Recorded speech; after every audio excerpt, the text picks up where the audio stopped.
Hi children, we are learn class 5 math chapter number 12 perimeter and area. This is a lecture number 3. आपण English आणि मराठीमध्ये दोन्हीमध्ये शिकणार आहोत. मराठीमध्ये का तर ही आपली मातृभाषा आहे, ती लगेच आपण कॅप्चर करू शकतो. आणि इंग्लिशमध्ये का ती इंटरनॅशनल भाषा आहे. तुम्ही जर कुठे उद्या कामाला गेले तर कुठली भाषा यूज करणार आहात? इंटरनॅशनल भाषा यूज करणार. त्यामुळे आपल्याला इंग्लिश भाषा वाचता आणि लिहिता आली पाहिजे. बरोबर आहे. तर आपण प्रॉब्लेम सेट नंबर 48 1 and 2 गेल्या लेक्चरमध्ये केलं होतं. क्वेश्चन नंबर 1 and 2 गेल्या लेक्चरमध्ये केलं. या लेक्चर नंबर 3 and 4 आपण करूया. ठीक आहे. Question number 3, this is a hexagon. किती साईड हेक्सागॉनला आहेत? 6 साईड्स आहेत. बघा 6 साईड आहेत हेक्सागॉनला. First 10 meter length, second 6 meter, third 6 meter, fourth 10 meter, fifth 8 meter and sixth 8 meter. So perimeter of the hexagon or perimeter of the quadrilateral equal to sum of the all sides. Sum of the all sides. So solution क्या होगा? Solution क्या असेल? Perimeter equal to 10 plus 10 plus 8 plus 8 plus 6 plus 6. त्याची बेरीज करा. Add them. Solve करा. 6 plus 6. 6 plus 6 किती येईल? 6 plus 6 किती येईल? 12. 12 plus 8 20.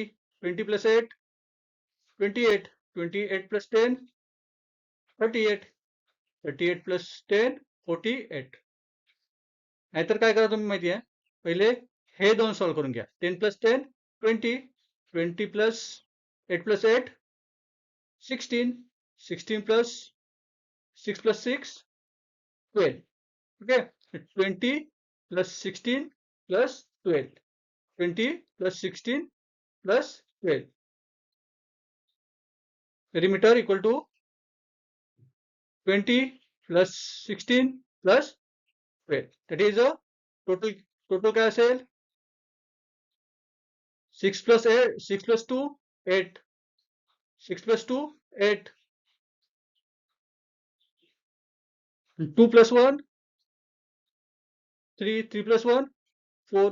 So answer is 48. Answer is 48. So perimeter is equal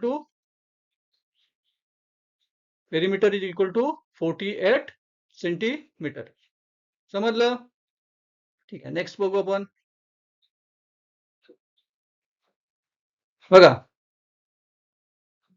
this is a if a question of the side if a square of the side 1 centimeter is cut out of the corner of a larger square with a side 3 centimeter, what will be the perimeter of remaining shape? So हमें हे figure दिले आहे. बरोबर, figure दिलेले आहे. Figure मध्ये काय आहेत? 4 साइड्स आहेत. बरोबर, आपल्याला काय दिले आहे? कुठल्या शेप मध्ये आहे? तर स्क्वेअर शेप मध्ये.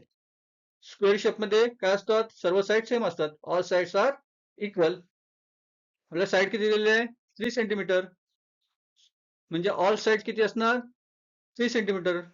Okay, this side 4 side, this 4 sides are in equal length, that is a 3 centimetre.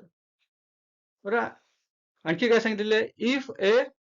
if a square of the side 1 centimeter cut out of the corner. कॉर्नरला काय केले? 1 सेंटीमीटर कट केले असं. बरोबर, 1 सेंटीमीटर कट केले. मग आपली लेंथ किती येणार? बघा, लेंथ किती येणार सांगा? ती किती येणार? 1 सेंटीमीटर कट केले हे इथून कॉर्नर. बरोबर, ही लेंथ किती येणार? ही 3 सेंटीमीटर होती. बरोबर, 3 सेंटीमीटर होती. ही किती येणार? 2 centimetre. This is 1 centimetre. This is 1 centimetre. This is also 2 centimetre. It is 3 centimetre and it is also 3 centimetre. Okay, म्हणजे आपण काय करणार आता? साइड प्लस करणार, सम ऑफ दी साइड्स करणार. 2 plus 1 plus 1 plus 2 plus 3 plus 3 आणि आपल्याला आन्सर भेटणार, पेरिमीटर भेटणार. चला काढा लवकर चला. सो सोल्युशन काय असणार बघा. सोल्युशन काय असणार बघा, आपण केलेलं बरोबर आहे. Okay. So perimeter equal to 2 plus 1 plus 1 plus 2 plus 3 plus 3. Calculate करा. 2 plus 3 plus 3, 3 plus 3, 6, 6 plus 2, 8, 8 plus 1, 9, 9 plus 1, 10, 10 plus 2, 12. Correct? The answer is 12 centimeter. So perimeter equal to 12 centimeter. Okay. तर इथे आपण आपलं लेक्चर संपवू. ठीक आहे. पुढल्या लेक्चरला आपण आणखी एक्झाम्पल बघू. फॉर्म्युला बेस एक्झाम्पल बघू. पेरिमीटर फॉर्म्युलानुसार कसं काढतो. त्याच्यामध्ये रेक्टेंगल आणि स्क्वेअर मध्ये. ठीक आहे. पहिला रेक्टेंगलचं शिकू आपण. ओके. आणि जर तुम्ही चॅनल सबस्क्राईब केलं नसेल, सबस्क्राईब करा, लाईक करा आणि शेअर करा. ठीक आहे. बाय.